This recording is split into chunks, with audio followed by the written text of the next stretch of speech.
Hey, my YouTube family. What's happening? It's your girl Ty back. So, as promised, I have had the procedure. Yep. I did it. Okay, sorry. I did it. Okay, so, as you guys know, I was super excited. Um, just something that I feel like I needed to do for myself. You know, I've lost weight a couple times and was very successful, but just gained it back so fast. And after this last time, my accident that I had, I'll tell y'all about that another time. But anyway, I gained a lot of weight in really fast. And I was like, you know what? Before I put in all this hard work, you know, with exercise and nutrition, and get this weight off again, I'm gonna get some kind of reinforcement, something to kind of help me, that's gonna help me keep it off. And so, by no means do I think this is no easy fix or no overnight. Wham bam, thank you, ma'am. Now you done lost weight and smaller. No, but I do think and am confident that once I do the work to get the weight off, that this will enforce help and keep it off. Um, so, surgery. Um, After they did the IV, you know, I showed you guys I had the IV.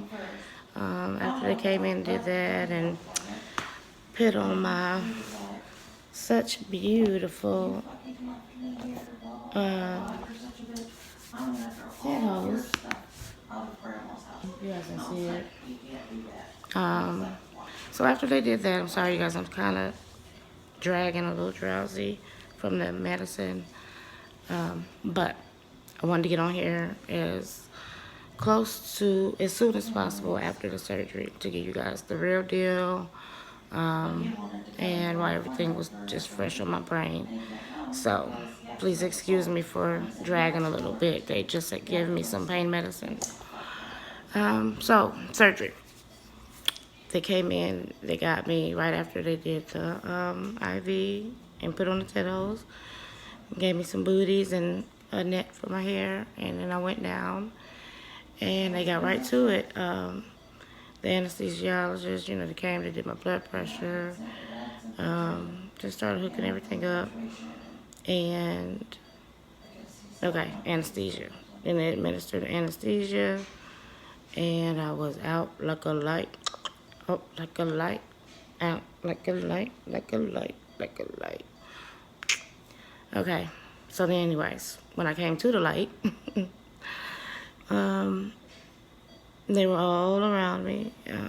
Everybody surrounded me, you know, checking everything. And immediately I could tell that there was something going on that necessarily maybe shouldn't have been. And they were all kind of, you know, around me and just doing things. That made me kind of get in panic mode. But to come to find out, my blood pressure was high during the entire surgery. Like, I'm talking like in the 170s, which is extremely high for me because my blood pressure is always on point, like perfect. So I don't have any blood pressure issues that I last known of. But they were kind of, you know, concerned about that. And so that's what all the fuss and chaos was about, was my blood pressure. And instantly, when I came to, I couldn't move or talk. Now, everybody handles anesthesia different, but I remember when I had my twin girls, and I was awake for that process. I had anesthesia, and I could not swallow. And it just was freaking me out because I literally was choking. I just had to keep turning my head to let it drain, and I was freaking out so bad that my girl's father had to call my mom on the phone in the operating room to calm me down. So that kind of is what happened today. I couldn't talk and I couldn't move, and that was kind of freaking me out, and I had to just keep reminding myself to calm down and calm myself down until it wore off enough to where I was able to. And all I was trying to tell her was I'm hot. hot. I couldn't even do fan or nothing because wouldn't nothing move, nothing. They had me out. Okay, so even though I woke up, my body didn't. So that was kind of scary. But since I've been through it before, I kind of it wasn't too bad. So I just was telling myself to calm down. But again, it wasn't helping. It wasn't helping that, what was I trying to say? Oh, the blood pressure was high. Sorry, guys. So anyway, stayed in recovery. I don't even think an hour. I never did go back to sleep. They kept me pretty much in there until my blood pressure stabilized itself. They had just went and got some blood pressure medicine and was going to give it to me.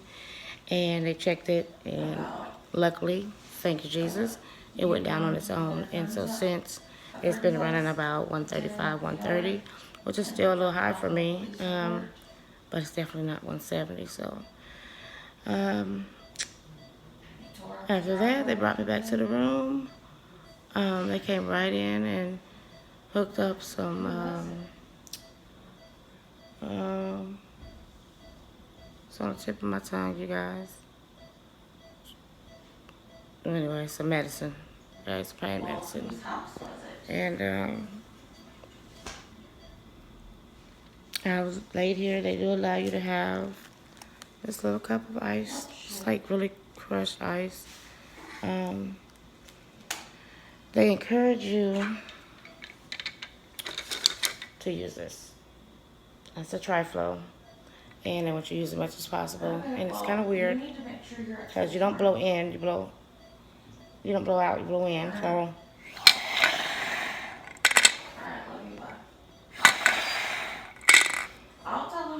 So the goal is to get all three of them up there and hold them for 3 seconds. Hold it for 3 seconds and do it as much as possible. Definitely every hour. And then walking is the best thing that you can do. So I actually just came back from walking. I walked at least, 30, 40 minutes, maybe 30. It's very, very small, so there's really nowhere to walk. So I was kind of going to each floor in circles. I've been experiencing a lot of discomfort right here, and my chest. Like right in my breastbone, right here, and all of this. This is like really tight. And they keep telling me there's gas, and the best thing to do is use the Triflow and walk. So that's why I've been doing it so diligently. But unfortunately, I'm still in pain. So other than the gas and the discomfort from that, not bad at all. I don't feel, pain in the incision sites or anything. Just experiencing the gas, and it's really painful. So that's it. Like and subscribe, and I will be back. I will be back shortly.